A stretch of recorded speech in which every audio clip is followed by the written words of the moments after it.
নমস্কার, রাধে রাধে।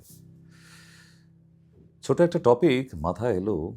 আপনি সারাদিনে কতক্ষণ মোবাইল ইউজ করেন? হ্যাঁ, আপনাকে বলছি, আপনাকে ঘন্টা?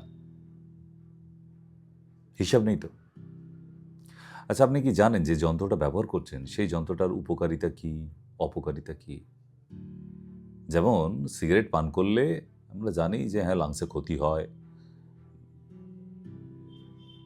ক্যান্সার অবধি হতে পারে, শ্বাসকষ্ট হয়, দাঁত কালো হয়ে যায়। সাইড এফেক্ট আছে, বুঝতে পারছেন? সব জিনিসেরই আছে। বেশি চা পান করলে লিভার খারাপ হয়ে যায়, বেশি মদ্যপান করলে লিভারে ক্যান্সার অবধি হয়ে যায়, ব্রেন খারাপ হয়ে যেতে পারে, ঠিক না? সব তো একটা সাইড এফেক্ট আছে। তো এই যে যন্ত্রটা, মানে যেটাতেই জানবেন নেশা আছে সেটা সাইড এফেক্ট আছে। তার মানে আপনার এটা নেশা আছে, তাই এখন বসে বসে ঘষছেন। তাই আপনাকে প্রশ্ন যে আপনি কি জানেন এই মোবাইল যন্ত্রটা, এটার উপকারিতা কি, অপকারিতা কি? উপকারিতাটা আপনি জানেন তো, ফালতু কিছু টাইম ওয়েস্ট করা যায়। উপকারিতা, বসে বসে স্ক্রলিং করতে করতে এই রিল, ওই ইউটিউব, এটা সেটা দেখতে দেখতে কখন যে 2-3 ঘন্টা পার হয়ে যায় আমরা বুঝতে পারি না।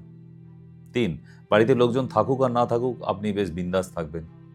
রাতে ঘুম না এলে আবার মোবাইল খুলুন, আপনার ঘুমের 12টা 5, আপনি একদম মশগুল হয়ে থাকবেন আনন্দে। প্রেমিক প্রেমিকার সাথে গল্প করা, রসের গল্প দারুণ হতে থাকবে, যেতে হবে না। বিজয়া দশমীর পরে বাইরে থাকেন, বাবা মাকে প্রণাম করতে যেতে হবে না, মোবাইলে মিষ্টির হাঁড়ি পাঠিয়ে দিলেন, শ্বশুরবাড়িতে মিষ্টির হাঁড়ি পাঠিয়ে দিলেন, যেতে হলো না। এই এই উপকারিতাগুলো আছে। জানেন অপকারিতা কি আছে? অপকারিতা এটা, আপনি যদি অবিবাহিত পুরুষ হন, যিনি আমার এই ইউটিউবটা দেখছেন, তিনি আগামী দিনে বাবা নাও হতে পারেন। বিয়ে করার পর আপনি বাবা হতে নাও পারেন। কেন? আপনার semens quantity and motility power decrease করে আপনি বন্ধ্যা পুরুষ হিসেবে খ্যাত হবেন। বুঝতে পারছেন জিনিসটা কি? আপনি যতই বডি বিল্ড করুন, যাই খুশি যত দামি দামি খাবার খান, এই যে মোবাইল নেট অন করে নিয়ে আপনি সারাক্ষণ শরীরের অঙ্গে লাগিয়ে রেখেছেন, এতে আপনার শুক্রাণুর সংখ্যা কমে যাবে, মর্টিলিটি পাওয়া, তারা অসুস্থ শুক্রাণু বেরোবে, যদিও বেরোয় জীবিত থাকবে না, মারাও যেতে পারে শুক্রাণুরা। তার মানে আপনি বাবা হতে পারলেন না। ইলেকট্রোম্যাগনেটিক রেডিয়েশন আপনার ব্রেনের মধ্যে অলওয়েজ কানেক্ট হতে হতে আপনার ব্রেনের ভেতরে টিউমার অথবা আপনার ব্রেনটা কখনো স্ট্রোক অবধি হয়ে যেতে পারে। ঠিক? দ্বিতীয়, যদি আপনি মহিলা হন, বিয়ে হয়ে গেছে, বাচ্চা কাচ্চা হয়ে গেছে, আপদ চুকে গেছে, আমি আর আলোচনায় যাচ্ছি না। যদি আপনার বাড়িতে অবিবাহিত কোনো কন্যা থাকে অথবা আপনি নিজেই অবিবাহিত, এখনো ম্যারেজ করেননি, তাহলে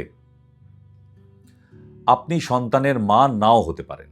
কারণ আপনার ডিম্বাশয় থেকে ডিম্বাণু উৎপন্ন হওয়া, ওভ্যাম ক্রিয়েট হওয়াটা বন্ধ হয়ে যাবে, পিরিয়ড ইরেগুলার হয়ে যাবে, ওভারির মধ্যে সিস্ট আসতে থাকবে ইলেকট্রোম্যাগনেটিক রেডিয়েশনের দরুন,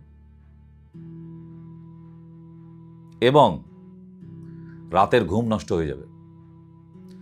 পুরুষ এবং মহিলা, এবার দুজনের জন্যই বলি, শরীরের হিমোগ্লোবিন ডাউন হতে থাকে,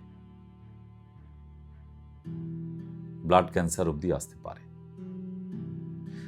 এবার বললেন তাহলে কি মোবাইল ঘাঁটবো না? ওই যে বললাম, সঠিক জিনিস সঠিক পদ্ধতিতে। আপনি যখন ব্যবহার করছেন, মোবাইলটা ব্যবহার করা হয়ে গেলে নেটটা অফ করে নিয়ে আপনি আপনার প্যান্টের পকেটে অথবা জামার পকেটে রাখতে পারেন।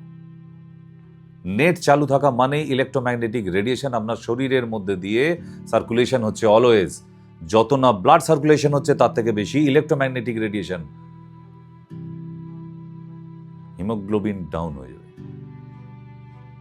স্ট্রোক অবধি হতে পারে, হার্ট অ্যাটাক অবধি হতে পারে। তাই বুকের বাঁ দিকে পুরুষদের মোবাইল রাখা নিষেধ, বুক পকেটে, বিশেষ করে নেট অন করে। ক্লিয়ার? না, আমি ভয় দেখাতে আসিনি, আমি একটা আলোচনায় আসলাম। ঠিক? অসুবিধার কিছু নেই। আপনাদের এই মোবাইল বিষয়ে যদি কোনো জিজ্ঞাসা থাকে, আপনি নিচে কমেন্ট বক্স আছে। আমি একদিনের জন্য আসিনি, আমি প্রতিদিন আসি, 7 দিন আসি, 30 দিন আসি, 365 দিন আসি। সুতরাং আপনার মোবাইল সংক্রান্ত বিষয়ে যদি কোনো কিছু জানার থাকে, শরীরের ওপর আরও কিছু সাইড এফেক্ট বা এফেক্ট নিয়ে, আপনি নিচের কমেন্ট বক্সে লিখুন প্লিজ। আমি আছি, উত্তর দেব।